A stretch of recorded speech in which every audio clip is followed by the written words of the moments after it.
I've worked on 4 startups with 2 exits since 2010. Since 1985, I've had a secret companion with me, and I've never talked about it before, but today I'm going to let you in on the secret. In 1985, my family moved from New York to Puerto Rico. We left the friends in the world we knew for a new land, language, and culture. I was a pimply-faced 13-year-old teenager trying to fit in a new place where I didn't fit in. After one particularly tough day at school being taunted, I came home and I cried. And without a friend to distract myself, I opened up a magazine and looked at the images. And there was one image that uniquely spoke to me. It's an advertisement for a Nissan pickup truck. I cut it out of the magazine, and I cut out the logo, the Nissan logo at the bottom. Sometimes the best tracks to follow are the ones you make yourself. I loved the message. I loved the image of the solo climber enjoying life. I needed that message, and this advertisement delivered it to me at the right moment. Since then, this piece of paper has been pinned or taped up to my wall since I've been in school, university, and through companies big and small. Now, let's fast forward 25 years to January of 2010, when I worked at Citibank in credit cards in New York. My career till then was at large traditional companies. One of my best friends, Sandy, called me to tell me he was building a new educational technology startup called Ironsoft. This was the dawn of the app era. I told him that it sounded really cool, and he asked me to join the business. So after hanging up, I looked up from my desk and I reread the words. Sometimes the best tracks to follow are the ones you make yourself. As a teenager, they were a source of security. But at that moment, they gave me the confidence to take the leap into entrepreneurship.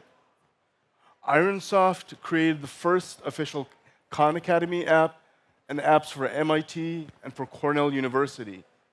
On the flip side, we didn't have enough money to pay ourselves. So eventually my savings dried up, and there were weeks when I had to survive in New York City with 20 bucks in my pocket. During those weeks, I'd look at the image and focus on keeping my feet on the ground. One bad step could be the last step. But like this person enjoying the view from the mountain rather than the safety of the valley, I enjoyed working for a startup with no money more than working for a large company. I knew I was making the right tracks. Ironsoft eventually wound up winning a Coffin Foundation fellowship, enabling me to get some funds again. But unfortunately, I personally ran out of steam with the business and left. After Ironsoft, I joined my friend Anil, who was CEO of TXVia, a payments processing tech startup that was eventually acquired by Google. After joining Google, Anil asked me to help him build Money 2020, a fintech conference before the term fintech even existed. I joined Anil on this journey and enjoyed the combination of creativity and hustle required to build this business. Like this climber, I had a bird's eye view of the industry, but also like this climber, getting anywhere took a tremendous amount of effort.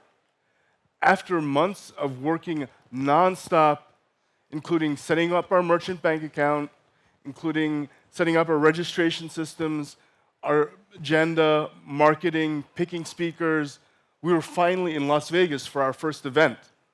And I was on site enjoying being the conductor of the symphony, telling speakers where to go and attendees to go as well.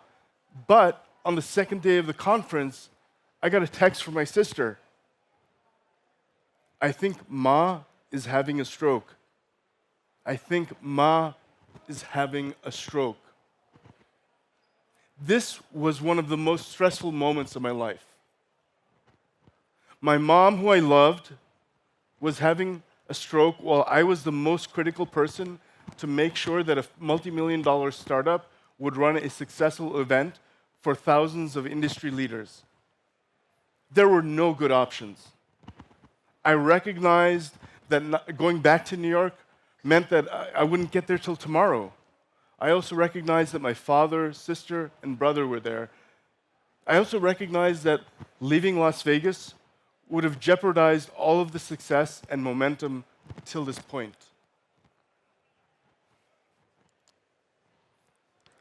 So I recognized what I could control and what I could not. I made the best decision with limited information and hoped for the best. So I decided to continue for a couple of hours, and after continuous phone calls with my sister and my brother, found out that my mom was stable and in the hospital, and the day finished okay. But the Money 2020 story could have been very different if I had chosen differently. Perhaps there might not have even been a story. Regardless of the outcome, I believe that I made the right decision, and I would make the same decision again. Hopefully you've enjoyed seeing my companion of 39 years. Like I said, this has been a secret till now, and I'm letting you all into it. But I wouldn't be here today without it. And I wanted to wrap up with some key takeaways.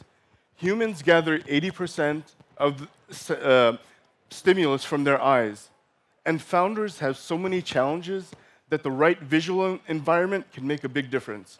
So I'd advise you to have at least one visual companion. Here are a few questions to identify the right companion.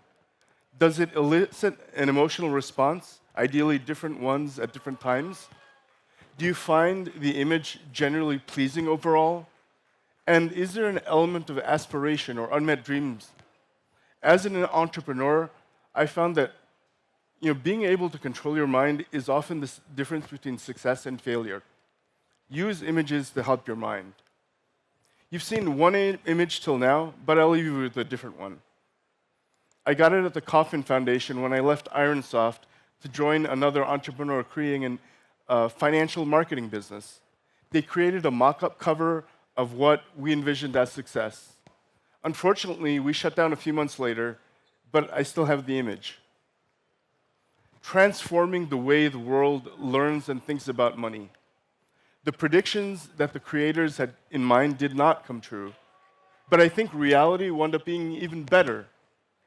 After leaving this business that failed, I worked on TXVia, a fintech startup that enabled the first neobanks in the US, that enabled Google Wallet.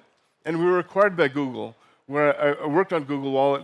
We were at the forefront of mobile payments and wallets. I left Google Wallet to build Money 2020, where we redefined the community of the fintech ecosystem.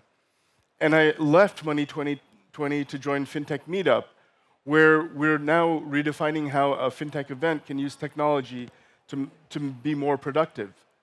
I am also building Guppy, a credit bureau built on blockchain technology that's going to redefine how loans and credit decisions are made. In retrospect, I personally did help transform the way the world learns and thinks about money. And these images, once again, think about the images that you have around you, and these images often don't make sense at the moment, but they will make sense eventually. Thank you.